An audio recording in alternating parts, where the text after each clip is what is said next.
Welcome to my tire machine workbench. I am going to take this intake horn off the turbo. I have stamped it, not like I think it's going to matter as far as alignment goes. It's pretty self-explanatory. That's the bottom, therefore that'd be the top, but you never know. So I have disconnected the wastegate. I also made those 3 marks to indicate the orientation of that blower housing. Now I'm going to remove the wastegate in that top bracket, and then I'll flip it over and remove the rest of the screws as well. So now, after moving to a 55-gallon drum workbench instead of a tire machine workbench, I removed the oil drain and wastegate and the blower housing. So this is my compressor wheel that I will be removing and replacing with that 6/6 wheel. You can see this has 10 vanes right now, and I'll be going to 12 overall. There's a pin there, and it locates this housing to the rest of the center section.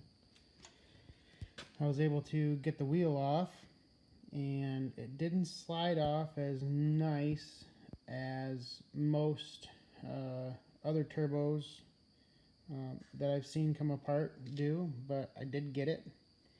And so this entire housing is apart, and I was thinking I was just going to swap those wheels and call it good, but I'm at the point now I might as well just finish rebuilding this. I've got all the bushings and seals there in the center, so I might as well just do them and get them over with.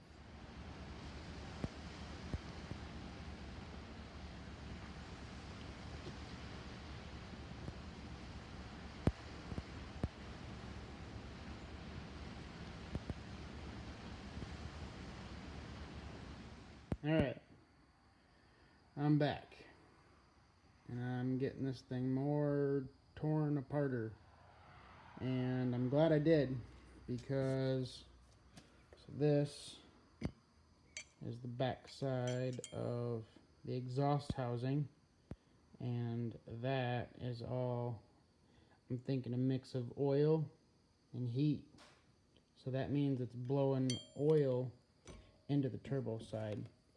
So I've been spending some time cleaning up that shaft there. There's a little, looks like a piston ring, but a little seal in my rebuild kit, so I'll have to replace that. And now I've gotten this side as far torn apart as I can. And behind everything over here, there was this little thrust washer, and that sat on top of that. And then there was this little guy, and I'm guessing that is an oil system, so the oil can ride with that bushing. And then this is another shaft bushing, and it has another one of those little piston ring style seals. And you see that that's just got square gaps. Check that one out. That one's got a little offset gap, so it's going to have a better seal. It'll be a total seal, almost like 2 or 3 rings on a piston instead of just 1. So this is a pretty cool rebuild kit. I like it.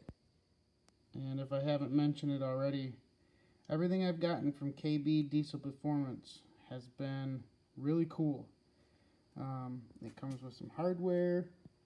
It's got the little screws in there to put the that bronze piece back together right there. And I like the way this is all coming together here.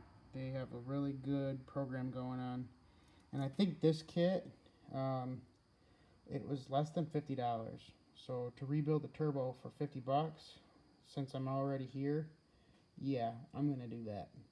So you see those, there's a C-clip in there, and I'm gonna start cleaning this side up, and then I'm gonna get working on getting that C-clip out so I can replace that bushing. And there's another one down at the bottom as well. Okay, well, this is the easy side. That's where the air moves. I ended up from the exhaust side punching that bearing out and this little guy as well.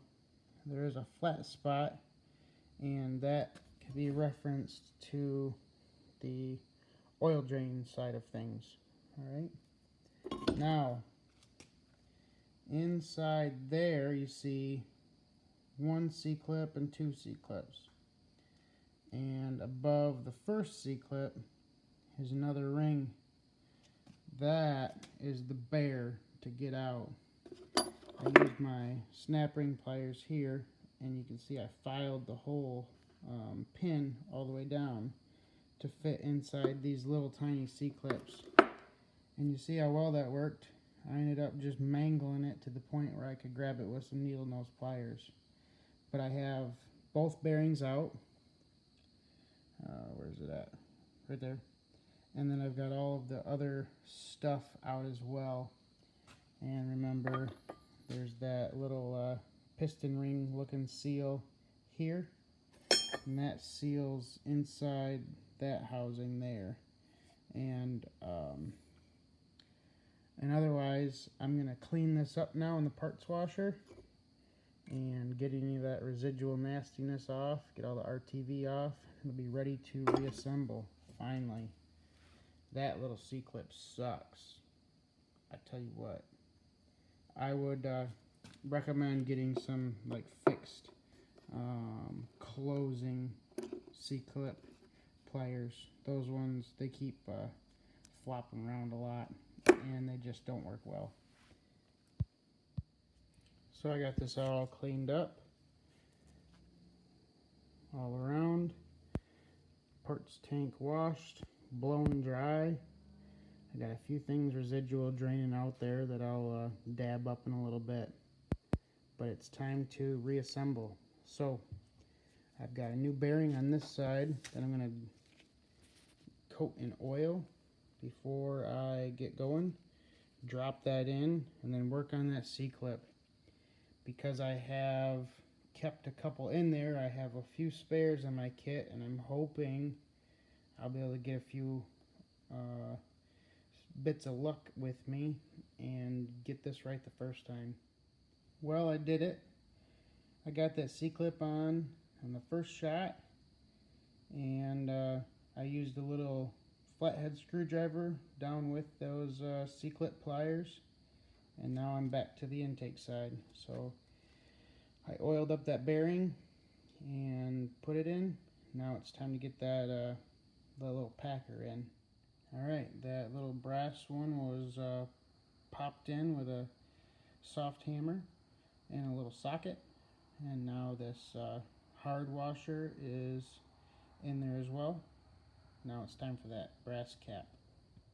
These little tiny screws, I really don't know if they were T10 or T15 when I took it apart, and I'm really glad that KB Diesel just sent some Allen heads to replace those 4 screws. It's going to make it a lot easier to assemble. That intake side seal just sits there for now, and I have replaced the ring on the exhaust shaft as well. And there we have it, mostly rebuilt. Tomorrow I have to pick up some copper RTV because I don't believe I have any, and then I can reassemble that backing plate for the compressor side, and then I can put that new KB Diesel 6.6 wheel on. I'm pretty excited about this.